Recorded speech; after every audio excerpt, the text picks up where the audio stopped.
नामवर कवाल शेर मियां दाद पाक पतन में रिहाइश पजीर हैं।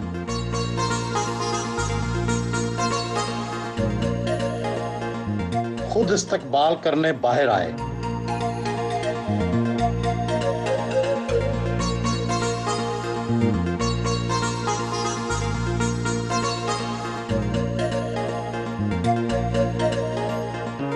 उस खानदान के चश्मो चराग हैं जो 600 साल और 12 सदियों से फ़न मौसीकी से वाबस्ता है।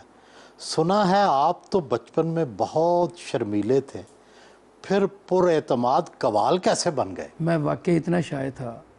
अपने स्कूल में एक पीरियड होता था बज़्म अदब का, तो मुझे पता था कि असातिज़ा जब आएंगे या टीचर आएंगे तो उन्होंने मुझे खड़ा करना है। उनको पता ये मियां दाद खान साहब का बेटा है। अब मैं इतना शायर था, मैं अल्लाह से ये दुआ करता था कि या अल्लाह ये बज़्म अदब का या तो पीरियड ख़त्म हो जाए या जब टीचर आएँ तो मुझसे ये ना कहें। लेकिन वही हर मेरी सोच के बरक्स होता था काम। वो कहते थे उठो और सुनाओ कुछ। लेकिन मैं जब कोई अलाप लगाता था तो वाइब्रेट हो जाता था पूरा काम। तो उन्होंने खुद ही मुझे कहना अच्छा बैठ जाओ, अच्छा बैठ जाओ। जब मेरे बड़े भाई बदर मियां दाद खान साहब जब लाहौर शिफ्ट हो गए तो फिर ये सारी ज़िम्मेदारी, क्योंकि मैं पाकपतन था, मैं अपनी वालदा के साथ था, तो मैंने कुछ ना समझते हुए मैंने कहा ये ड्यूटी मैं दूंगा। लेकिन बाबा साहब की निस्बत का इतना असर हुआ कि मैंने जब पहली दिन मुझे मेरी वालदा ने भेजा तो मैंने एक शेर कहा। वो लगा कि मेरी किसी ने झिझकिचाहट थी, जो शर्माहट थी, वो सारी कहीं चली। कौन सा शेर पढ़ा पहला? मालिकुल मुल्क ला शरीक लहू वादाहू ला शरीक लहू, क्योंकि वो सुना था नुसरत फतेह अली खान साहब भाई भी पढ़ते थे, बदर मियां दाद साहब। मैंने जसारत की मालिकुल मुल्क ला शरीक लहू। वालिद और दादा बहुत जल्द फौत हो गए, मुश्किल वक्त तो देखा होगा, फाकों से तो गुजरे होंगे। भाईजान बदर मियां दाद खान साहब इधर से माइग्रेट हो गए, जब लाहौर गए तो फिर ये उनके लिए, मैं समझता हूँ, आज मैं ये कह रहा हूँ कि नहीं जाना चाहिए। आप पर मुश्किल वक्त आया? जी आया। वो इस तरह का आया जब मैंने फ़ैसला किया कि मैं पाकपतन में रहूँगा, बाबा साहब में रहूँगा। अब मैं आ गया, पाकपतन आ गया, तो मैं सबसे पहले जो फर्स्ट डे था मेरा, मैं एक ज़रगर की दुकान पे गया। वो रिश्ते में मेरे मामू थे। मैंने कहा जी मुझे आप ना ये सिखाएं गोल्ड का काम। जी गोल्ड का। कितनी दिहाड़ी मिलती थी? वो दिहाड़ी पे नहीं था, वो मेरे मामू थे। उन्होंने कहा कि आप काम सीखें तो आपको जल्द अज जल्द मैं वीज़ा दूंगा और आप बाहर जाके काम करेंगे। अच्छा, उसी असना में फिर मैंने कहा ये गुजारा किस तरह होगा। फिर मैं बाबा साहब में आया। पहली जो मुझे कवाली में मिले, गालिबन मुझे याद है 30 या 35 रुपये मुझे मिले। वो मैंने ला के अम्मी को दिए। मैंने कहा माया मेरी पहली कमाई आप रखें। तो उन्होंने मेरे लिए बड़ी दुआ की। बोला बदर मियां दाद के लिए भी ऐसे दुआ की थी, तुम्हारे लिए भी ऐसे दुआ, बस बाबा साहब का दर ना छोड़ना। अब वो एक लज्जत, कहते हैं लज्जत आशनाई, वो जब कवाली की मुझे थोड़ा सा लगा और मैं 30-35 रुपये घर लाने लगा तो वो मुझे अच्छा लगा। वो एक दिन आ गया इस तरह का कि मैं आपको उधर भी लेके चलूँगा। वो जिसको खोखा कहते हैं ना, लकड़ी का, उस वक्त वो उसका नाम है अल्लाह दिता काले खान। उसकी एक रेड़ी होती थी, उस पर उसने साबन भी लगाया होता था। एक टेप होती थी नुसरत फतेह अली की और गुलाम फरीद साबरी की कैसेट्स होती थी। तो इसी तरह बैठा तो उसने मेरी कहानी सुनी। तो कहता है इस तरह करते हैं, मैं आपके यहाँ कैसेट ना करूँ, आपको कवाली आती? मैंने कहा मुझे कवाली तो नहीं आती, ठीक है, लेकिन कहता है ट्राई तो करें। अब वो एक टेप रखी हुई, ऊपर एक टेप है और एक माइक जो है ना, वो हमारे वालिद साहब का हुक्का होता था, उसकी नड़ी नहीं जो होती वो जो लंबी सी, उसके साथ माइक रुमाल से बांध के मेरे आगे रख दिया। 2-3 बंदे हमने दरबार शरीफ से पकड़े 100-100 रुपये पे उसने कि यार आप साथ बैठ जाओ, ठीक है, हमें एक कैसेट करनी है। उस वक्त 2-4 दुकानें बहुत मशहूर थी जिन्होंने नुसरत फतेह अली खान साहब और मेरे वालिद साहब उस्ताद मियां दाद खान साहब की तस्वीरें भी लगाई हुई थी और कैसेट बहुत मशहूर थी उनको भी बुला लें। तो वो सारे टेपें उठा के आ गए। उन्होंने समझा कि बदर मियां दाद साहब की रिकॉर्डिंग। अब जब वो आ गया, अब जब मैं बैठ गया तो वो अल्लाह देते को पूछने लगे यार वो किधर है खान साहब? उन्होंने कहा यार यही गाएगा। उन्होंने कहा यार तुमने अपना भी टाइम बर्बाद किया है, हमारा भी किया है। वो पता नहीं क्या ऑल फॉल उन्होंने सही हमें दोनों को कहा और अपनी टेप्स उठाई और हमें बुरा भला कहते वो निकल गए। वो बंदा वो भी रोया। उसकी शादी होनी थी नेक्स्ट मंथ में। उसके पास जो जेवर था उसने वो जेवर बेचा और साउंड लेके आ गया। जब साउंड लाया उसने कहा अब कैसेट साउंड पे होगी। अब मुझे कवाली नहीं आ रही तो मैंने एक मुखड़ा लिखा था, जो कुछ मंगिया सी इथों पा लिया, असी ते फरीद नाल दिल ला लिया। अब मैं शायर तो नहीं था, अब मुझे आगे लिखना नहीं आ रहा कि मैं क्या लिखूं। तो आप बिलीव करें, जिस तरह ख्वाब में नहीं कोई बताता कि आगे ये लिख लो, मैंने आगे वो जो लिखा, बाबा तेरे दारू ते पावा जलियाँ, घुंगरू में पा के फेरा विच गलियाँ, बुल्ले वांगू मैं भी नच के मना लिया, असा ते फरीद नाल दिल ला लिया। इतना रवानी से मैंने लिखा।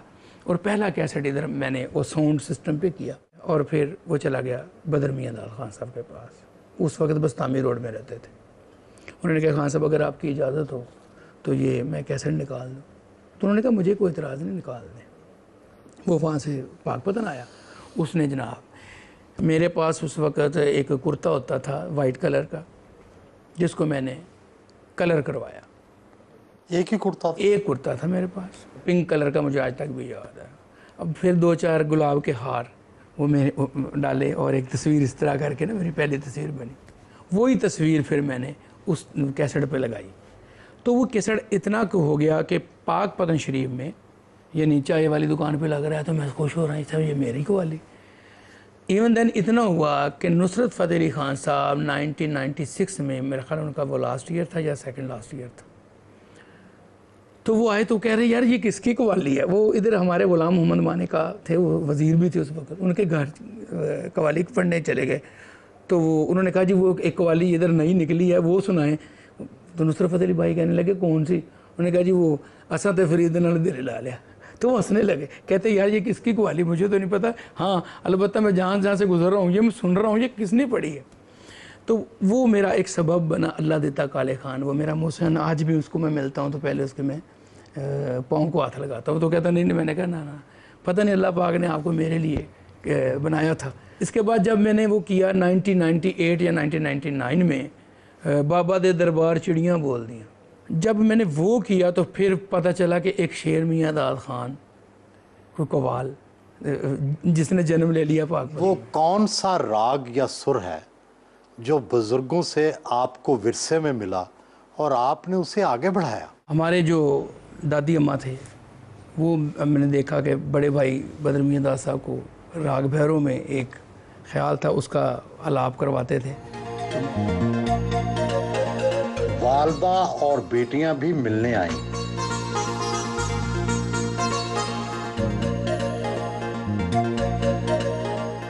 इसका नेक नाम कुक्कू है, मेरे लिए अब भी ये कुक्कू ही है। कवाली का तो कोई ही पता नहीं था कि ये करेगा। जब सब छोड़ के चले गए तो मैंने इसको दरबार पे भेजा। बड़ी स्ट्रगल मैंने इसके साथ की, वो बड़े के साथ भी मेरी बड़ी स्ट्रगल थी, इसके साथ भी। माशाल्लाह उसको अल्लाह ने नाम दिया, वो यहाँ से चला गया। सब बेटों ने मुझे छोड़ दिया, इसने नहीं मुझे छोड़ा। रो के क्या दुआ करते थे? हम दोनों सजदे में गिरते थे कि या अल्लाह ये मेरी इज़्ज़त करता है, मुझे बहुत प्यार करता है। तो मैंने कहा अल्लाह इसको भी ऐसा ही बना दे जैसे बदर मियां दाद को बनाया। मैं इसके लिए ये दुआ करती थी। आपको राग मौसीकी का कुछ पता है या नहीं? पता सब कुछ है, गा भी सकते हैं, बच्चियां भी गा सकती हैं, लेकिन हमारे ख़ानदान में अलाउ नहीं है। जी शायरी में मेरा हाथ है, इसमें शायरी जो मेरे पास बैठ के ये करता था तो ये मैं बताती। इसने एक वो जो चिड़ियाँ बोलती हैं लिखी थी ना, तो उसमें इसने कहा कोयलें बोलती हैं, बुलबुलें। तो मैंने इसको कहा नहीं नहीं नहीं नहीं यहाँ रुको, ये बाबा फरीद का वाक़या है, चिड़ियाँ बोल दियाँ। बाबा फरीद ने कहा था कि वो मर गई, अब इस पे ये शेर लिखो। ये बचपन में कैसे थे? शरारती थे? बहुत शरारती, बहुत ज़्यादा। जब तक इसको मार नहीं पड़ती थी ये ठीक नहीं होता था। किससे? मैंने भी मारा, ये अपने भाइयों से भी बहुत मार खाता था। बदर ने बहुत मारा इसको। आप अब भी मार लेती हैं या नहीं? मार लेते हैं, क्यों नहीं मार लेती। बाबा की अच्छी चीज़ मुझे ये लगती है कि बाबा आजिज़ी पसंद बहुत हैं, और बुरी बात ये लगती है कि बाबा हमें ज़्यादा टाइम नहीं देते। कभी डांटा नहीं है, और बुरा ये थोड़ा थोड़ा बिज़ी रहते हैं तो फ़ोन नहीं उठा पाते, इसलिए। कवाली इनकी मेरी फेवरेट है, वो नसीबा खोल दे मेरा। आपका घराना कवाल बच्चे के घराने के हवाले से मशहूर है। क्या गायक और कव्वाल में कुछ फ़र्क होता है? फ़र्क होता है। जो हमारी पहली जो बुनियाद रखी गई है वो बुज़ुर्गों ने क्लासिकल सीखा, वो गायक थे पहले। ये जो कव्वाली आई है ये फिर पुश्त दर पुश्त जिस तरह के क्लासिकल आस्ता आस्ता ख़त्म होता गया और फिर कव्वाली का रुझान। ज़्यादा बड़ा फनकार कौन होता है, गायक या कव्वाल? हमारे बुज़ुर्ग सारे गायक थे, गायक ही बड़ा होता है। नुसरत फ़तेह अली ख़ान आपके सगे मामूज़ाद भाई थे। हिजरत के वक्त आप पाकपतन आ गए और वो लायलपुर जा आबाद हुए।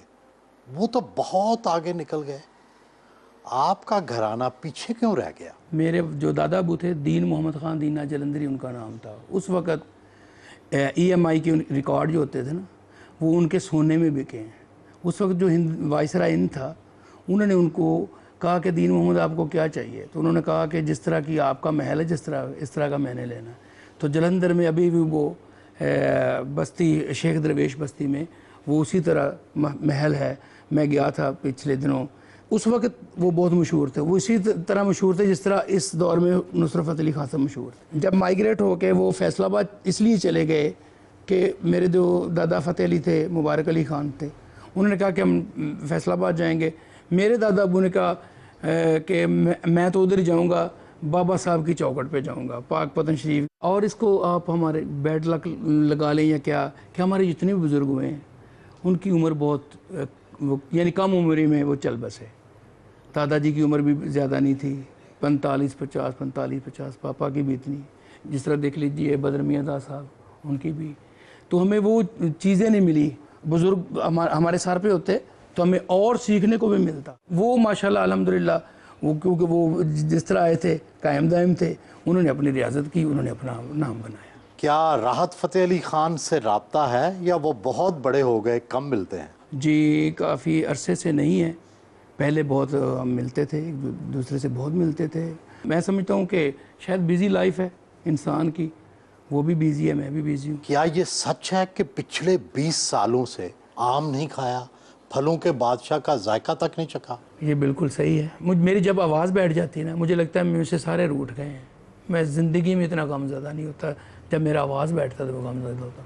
मैं आम, खरबूजा, बादाम हालांकि आवाज़ के लिए कितना अच्छा होता है, वो मैं खा लूँ। यानी ये वो चीज़ें हैं, देसी घी खा लूँ, ये वो चीज़ें जिस तरह पता क्या शर्तिया अभी दें अभी ख़त्म। आम बड़ा दिल करता है जी, लोग जब घर में खाते हैं तो मैं बस देख के बस मैं लस्सी पी लेता हूँ बस। रंग बरंगे पत्थरों की अंगूठियाँ, ये सुर्ख लिबास, क्या कव्वाल के लिए दूसरों से मुख्तलिफ होना ज़रूरी होता है? कव्वाल के लिए तो सिर्फ ये ज़रूरी होता है कि वो अच्छा कलाम पढ़े और अपने। ये हकीक पहने हुए हैं आप? ये जी मैंने हकीक पहना हुआ है। अंगूठी का मैं आपको एक छोटा सा राज बताता हूँ कि जब अल्लाह गरी के रहमत करे नुसरत फ़तेह अली ख़ान साहब घर आते थे ना इधर, तो मैं ना स्कूल से जब आता था मैंने हाथ पकड़ लेना उनका, तो मैंने ना अंगूठी उनकी देखी, उनकी बिल्कुल इस तरह की एक अंगूठी थी उनके हाथ। तो मैं सोचा करता था जब मैं बड़ा हूँगा ना तो मैं इस तरह की अंगूठी लाजमी बनवाऊँगा। मैं चला गया जी सेवन कलंदर पाक, वहाँ पे हाज़िरी दी। मेरे खालू थे अनवर, उनका नगीनों का काम था, वो सेवन में बैठे हुए। तो मुझे कहते एक नग आया है यार तुम ले लो। मैंने कहा अच्छा ही दिखाएं, और ये बिल्कुल वही कटिंग थी। मैंने फिर आके यहाँ पे एक जरगर थे, उनको कहा जी हाँ साहब की ये तस्वीर नुसरत फ़तेह अली ख़ान की, उन्होंने ऐसे किया हो तो पूरी अंगूठी है। मैंने कहा इस जैसी मुझे अंगूठी बना दें। तो ये उस वक्त की मैंने पहनी हुई है।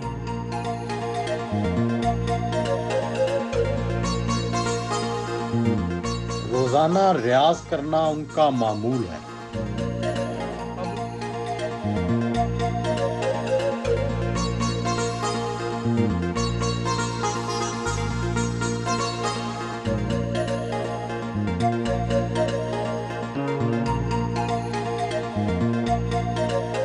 अपने school government high school Pakpattan Sharif आए।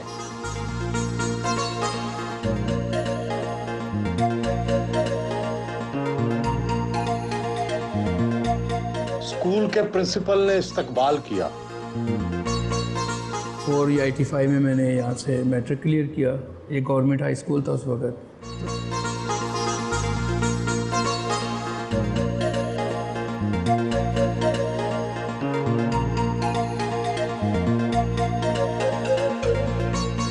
क्लासरूम का दौरा भी किया जहां पढ़ा करते थे।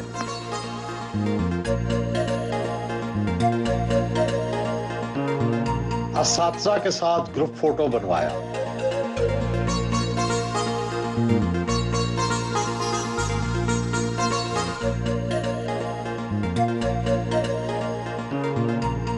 अपने शहर की तंग गलियों से गुजरते हुए गवर्नमेंट एमसी स्कूल पहुंचे।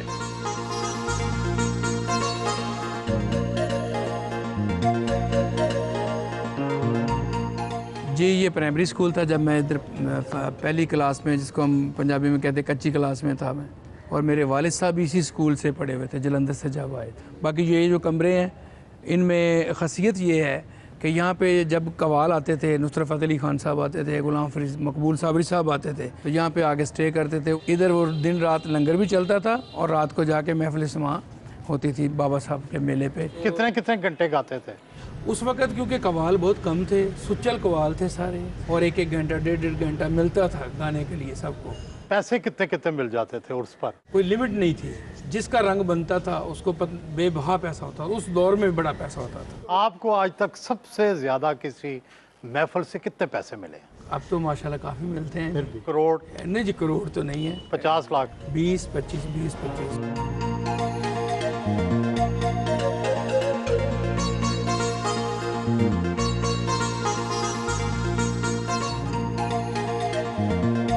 अपने दोस्त अल्लाह जत्ता काले खान की छोटी सी दुकान पर आए। अल्लाह जत्ता ने मुश्किल वक्त में उनकी पहली कैसेट रिकॉर्ड की थी।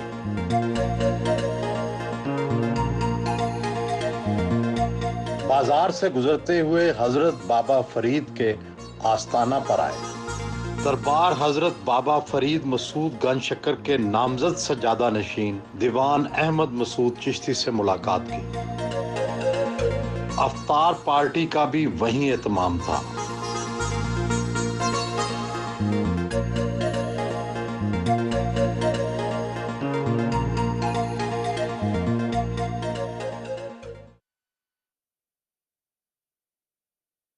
नमाज अदा की। ये फरमाएं कि जो रूहानी सलासिल हैं, इनके साथ जो कवाल जुड़े होते हैं, इसकी क्या वजह है?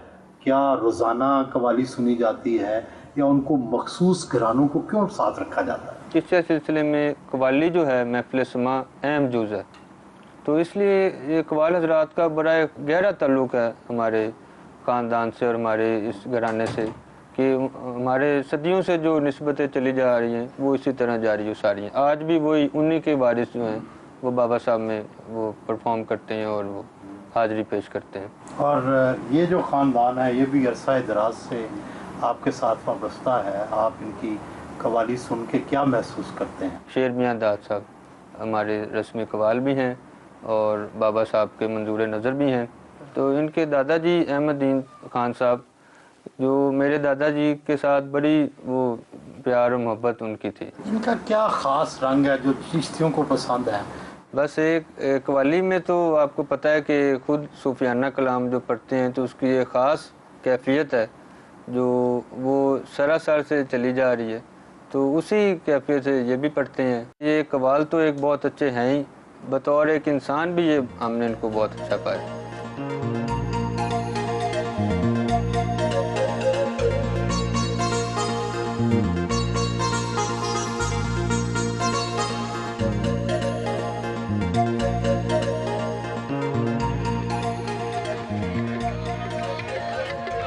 दीवान अहमद मसूद चिश्ती के साथ हजरत बाबा मसूद गंज शक्कर के दरबार पर चादर चढ़ाई और दुआ की।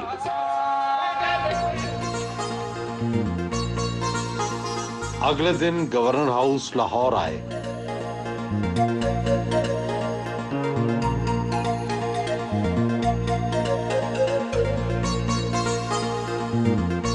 गवर्नर पंजाब चौधरी सरवर से मुलाकात की।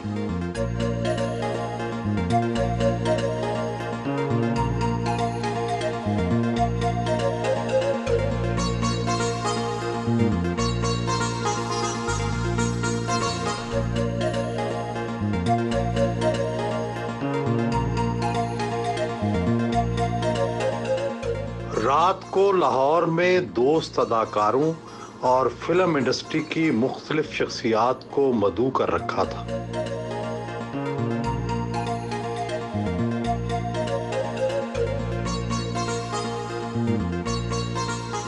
जितना बड़ा इनका फ़न है उसको हम किसी तरह भी माप नहीं सकते। और फिर ये सूफिया कलाम पढ़ते हैं, वो दूसरे सिंगर्स की निस्बत और भी ज़्यादा मुश्किल हो जाता है। और जहाँ पे ये अपने फ़न का मुजाहरा करते हैं, एक समा बांध देते हैं, ये जितना दिल से परफॉर्म करते हैं, मैं तो क्या शायद जो इस ज़ुबान को नहीं भी समझते, उर्दू पंजाबी को, वो भी इनके फ़न में डूब जाते हैं। मुझे खान साहब का फ़न बहुत अच्छा लगता है। इवन देन इतना अच्छा लगता है कि मैं खुद खान साहब के साथ जो है वो कव्वाली परफॉर्म कर रही हूँ। इंसान बहुत अच्छे हैं कि हम मजाक करते हैं, लोगों के चेहरों पे मुस्कुराहटें बखेरते हैं और ये हमारे चेहरों पे मुस्कुराहटें बखेरते हैं। पार्ट टाइम बहुत अच्छी जुगत भी करते हैं। ये मैनू यही कहते कुछ खाया कर, मैं क्या मैं एक बंदे का 20 लाख खा गया और कितना खा जाऊँ। बाअदब बहुत है, अपने से बड़े का अदब करते हैं। और मैं सिर्फ एक बात कह के बात ख़त्म करूँगा इनके लिए कि रुके तो चांद चले तो हवाओं जैसा है, ये शख्स धूप में देखो तो छाँव जैसा है। एक तो जो जब आप इंसान स्टेज पे जाता है, को लाइव परफॉर्म करता है, तो हम लोग परफॉर्म करते हैं उसके लिए 3-4 मिनट का एक गाना, 5 मिनट का गाना, और जब पौना घंटा या घंटा आप एक कव्वाली को आप गाएंगे और मुख्तलिफ, और आपका चेहरा जो है वो, जैसे लोग, मुझे भी लोग यही कहते हैं कि जब मैं गाता हूँ तो मेरा चेहरा हर वक्त मुस्कुराता हुआ होता है। इनको भी मैंने इसी तरह ही देखा है गाते हुए कि इतनी आसानी से अपना उसको ये गा लेते हैं।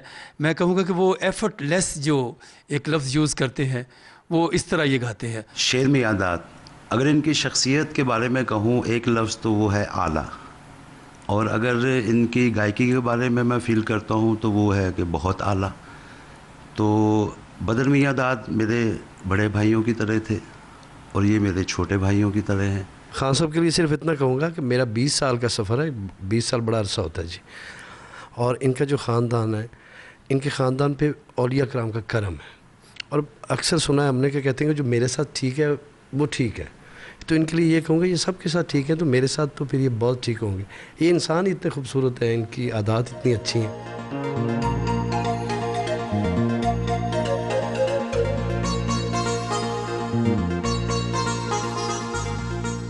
गायकी केसेट दौर से शुरू की, अब लाइव शोज का फैशन है।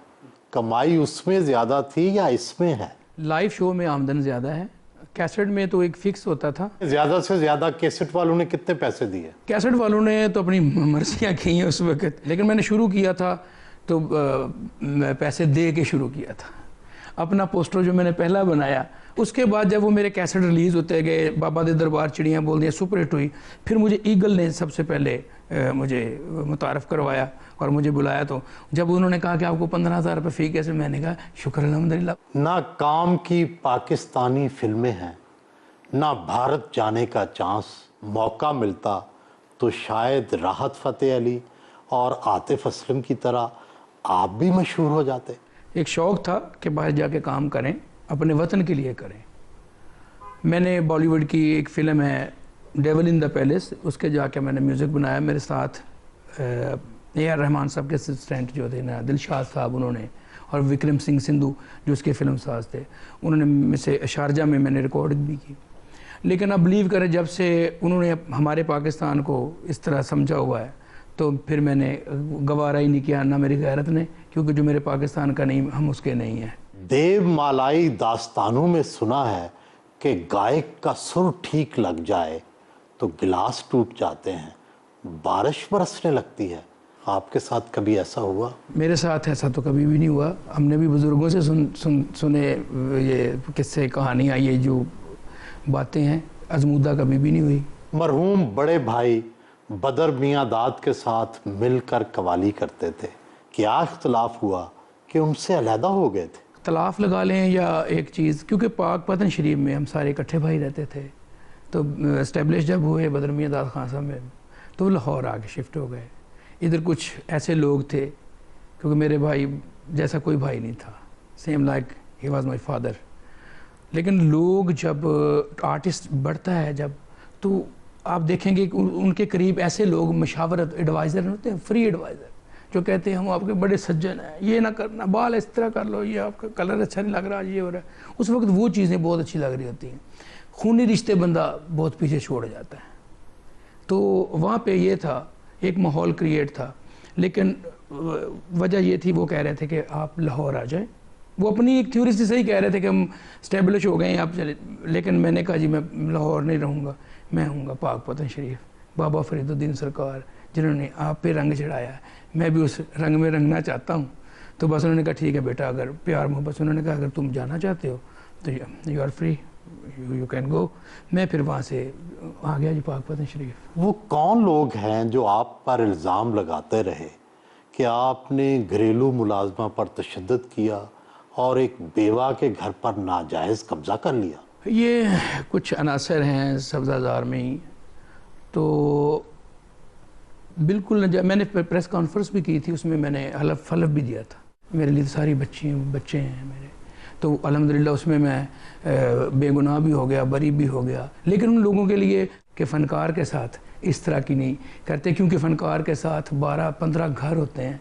एक बंदा किसी के इल्ज़ाम से डिस्टर्ब हो जाए उसकी सारी लाइफ, तो लोगों को चाहिए इस तरह के इल्ज़ामात ना लगाएं। कहाँ बड़े बड़े कारपोरेट स्टूडियो और कहाँ आपने सूफ़ी स्टूडियो बना लिया है, आप कैसे मुकाबला करेंगे? ये मैंने अल्लाह का अमर समझ के और अल्लाह से एक अर्ज़ की थी, क्योंकि लॉबी सिस्टम बहुत चल गया है, फ़लाँ स्टूडियो 6 फ़नकार अगर अब घर के हैं तो वो कहते 7वां ना आए। तो सूफ़ी स्टूडियो का जो मेन एम है वो ये है, इसमें अच्छा कलाम पढ़ा जाए। सूफ़ी स्टूडियो में मैं जो वो लोग जो मेरी तरह हैं तो वो आएँ, इसमें अपना परफॉर्म करें। आपकी तरह से क्या? मेरी आदत है जी एक कि कह के काम नहीं मांगते, ठीक है। जो लोग शर्मसारी से या अपनी इज़्ज़त नफ्स को समझते हैं कि मजरू ना हो, अपने घर में बैठे हो, उनको मैं खुद कॉल करूँगा। वो मुझे पता है कौन कौन लोग हैं, और जितने भी हमारे व्यूवर्स हैं जो सुन रहे हैं, जिसने गाना है, जिस तरह वो कहते हैं ना कि आएँ और आके इम्तिहान दें, इम्तिहान की ज़रूरत नहीं है। अगर टैलेंट है तो प्लीज़ आएँ, मैं सब के लिए हाजिर।